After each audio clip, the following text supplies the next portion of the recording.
É hora da entrevista do dia com Denise Campos de Toledo. E vamos falar agora de economia e mercado. Eu estou aqui com Alexandre Chay, que é professor de finanças do INSPER e gestor da Carmel Capital. Alexandre, boa noite. Boa noite, Denise. Olha, Alexandre, hoje o dólar foi a 5,34, a gente tem aí as incertezas fiscais que há muito tempo vem pressionando o mercado local, bolsa muito ruim, a bolsa em baixa, mesmo que tenha tido uma certa estabilidade hoje.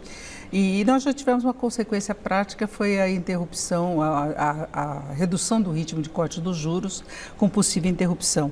E aí eu queria saber qual a sua expectativa nesse sentido. Então, vamos começar pelos juros, que talvez seja o mais fácil hoje. Quer dizer, cada vez que os Estados Unidos têm prorrogado a corte de juros no mercado do Fed, o Brasil perde menos de grau de liberdade para reduzir.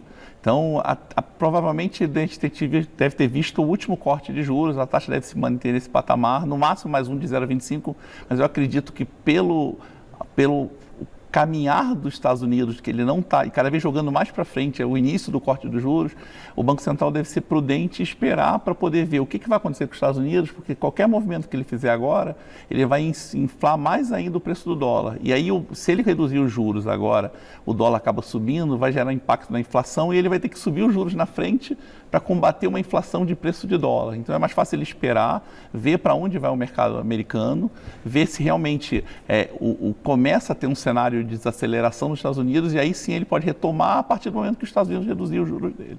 Agora, o dólar aqui no Brasil tem subido em parte porque ele acompanha o movimento internacional que tem relação com essa questão dos juros nos Estados Unidos, essa postergação do início dos cortes. Então, a gente teve uma alta do dólar também no exterior aí ao longo dos últimos meses. Agora, o Brasil tem as fragilidades que nos levaria a ter o dólar mais alto, mesmo se começar um corte lá? Sim, não. A gente tem aí, então, primeiro eu falei, vamos começar pelo mais fácil, que é a taxa de juros. Taxa de juros, por conta dessa situação dos Estados Unidos, ele está chegando já no ponto mais baixo para poder continuar esse processo de corte. O problema todo é que aí, além de tudo, a gente tem um problema de gasto. Até, como você estava falando antes, é um cobertor curto.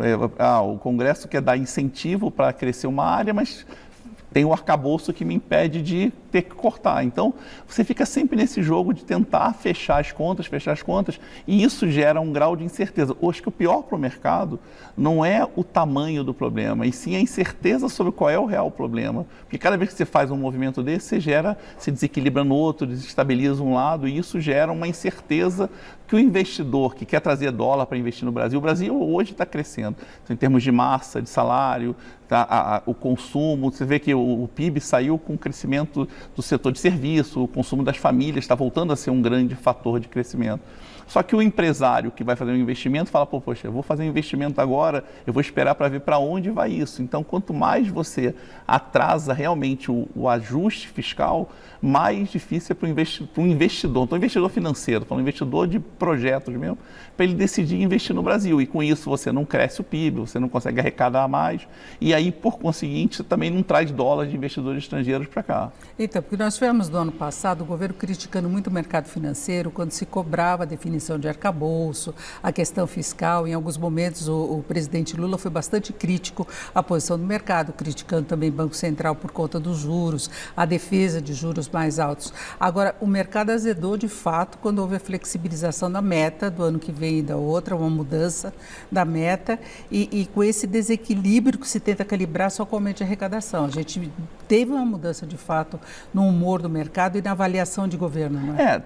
Teve. Eu acho que foi uma consequência. Foram 3 fatos que aconteceram. Foi uma piora na situação da guerra, na guerra com Israel, que também pressionou de alguma forma aquele problema que estava no Mar Vermelho, de transporte, atraso, talvez um problema de cadeia de produção que poderia gerar inflação. Você teve o fiscal brasileiro piorando exatamente com o governo reconhecendo que aquela meta que ele tinha colocado de déficit zero não vai conseguir atingir, então começou a discutir isso, e junto com os Estados Unidos também dizendo que está tendo um problema. Então esse conjunto, naquele momento, azedou, e dali para frente, a única coisa que melhorou foi o transporte no Mar Vermelho, que de alguma forma voltou a ter um certo equilíbrio, mas o fiscal brasileiro só piora, porque cada vez mais você coloca gastos, você não consegue, e o governo com esses gastos a mais ele tem que arrecadar mais, ele não está olhando pelo lado, e não é só, e aqui não está falando só em governo federal, estamos falando em governo federal, governo estadual, governo municipal, e principalmente o legislativo, que também quer seus gastos, tem eleição, tem eleição municipal,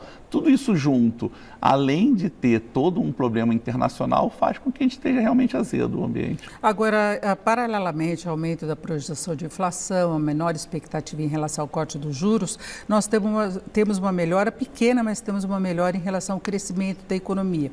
Não é? Você já falou dessa questão do consumo. Rio Grande do Sul pode alterar em alguma medida? Como é que o mercado está lidando com isso? Ele provavelmente vai alterar. Eu acho que as expectativas do Focus ainda não capturaram quanto vai ser. O Rio Grande do Sul ele tem um potencial muito grande e eu acho que você tem dois problemas com a relação ao Rio Grande do Sul. Primeiro é efetivamente o quanto a queda no PIB do Rio Grande do Sul vai impactar o PIB da economia brasileira, isso é importante.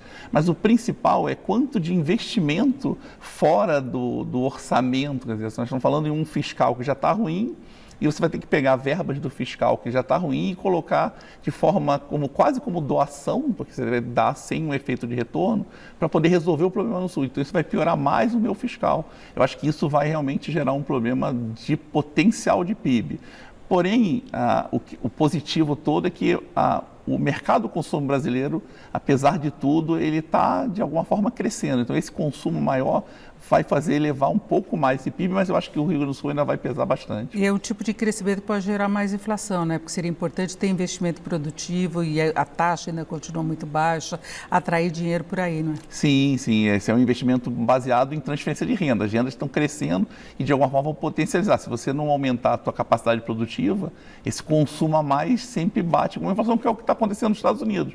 Você tem um excesso de demanda por trabalho, só que a tua produção não aumenta, então está tendo uma inflação gerada por consumo exagerado nos Estados Unidos. Agora, como é que fica o investimento no Brasil? Bolsa está barata, mas não consegue sair do lugar. Nós temos até justificativas aí um dia ou outro de queda de cotação de minério no exterior, queda do petróleo, aí mexe com o Petrobras, com o Vale, com as empresas do setor, mas o fato é que a Bolsa está barata. E concorre com juros elevados que nós temos na renda fixa, independentemente da Selic. Né? O mercado já está precificando que a taxa básica vai continuar alta, não é? Sim, sim. A Bolsa aí você tem dois fatores. Você tem um fator internacional, que, voltando, parece uma repetição de assuntos, mas no final você tem um conjunto de recursos no mundo que vão direcionar para onde eles vão colocar esse recurso. Do mesmo jeito que os recursos produtivos, que querem investir onde tem segurança, o recurso financeiro que investe em bolsa, que investe em operações do mercado financeiro, também procura estabilidade. E o Brasil, você está tendo um grau de incerteza muito grande americano, uma taxa de juros americana muito alta, mas principalmente uma incerteza sobre as regras do jogo no Brasil. Então, o investidor que poderia estar trazendo, ele não traz dinheiro de fora para colocar na Bolsa. E o brasileiro, que de alguma forma estava começando a ir para alguma coisa alternativa, dado que a expectativa de juros era queda, com essa manutenção dos juros acima de 10, ainda não é o sonho do brasileiro. O brasileiro gosta de uns juros próximo de 1% ao mês, que é um número meio mágico, mas mesmo não tendo 1% ao mês, ele é um juros muito alto. Então, entre ter um risco de uma bolsa num cenário de incerteza fiscal internacional e colocar numa renda fixa rendendo 10%, é mais fácil o cara seguir por aí, enquanto esse cenário não diminuir. Eu nem acho que o 10 vai incentivar as pessoas a não ir para a Bolsa, mas eu acho que mais a incerteza em relação ao fiscal e ao mundo é que vai fazer hoje as pessoas ficarem mais na renda fixa, mais na segurança. Alguma possibilidade desse fiscal levar a gente a alguma crise ou é só essa situação de estabilidade mesmo? Sem dúvida ele pode levar a uma crise se em algum momento as pessoas começarem a entrar, como aconteceu, vamos dizer, no governo da Dilma, as pessoas começarem a se rebelar contra esses gastos e começar a gerar de volta um clima de incerteza política que vai fazer o país voltar para aquela situação mais de nós contra eles. Isso pode gerar um problema maior. Enquanto está na esfera do fiscal, só do econômico, você ainda consegue contornar, você puxa daqui, a ideia do cobertor curto, você puxa daqui. Mas a partir do momento que as pessoas começarem a perceber que isso aí vai acabar estragando, vai piorar a minha vida, eu vou perder emprego, vai desacelerar investimento, aí você pode criar uma crise social e isso sim pode descambelar para uma situação pior. É isso, eu agradeço muito a participação do Alexandre Schay, que é professor de finanças do INSPER e gestor da Carmel Capital. Alexandre, obrigado, boa noite. Boa noite. Com vocês.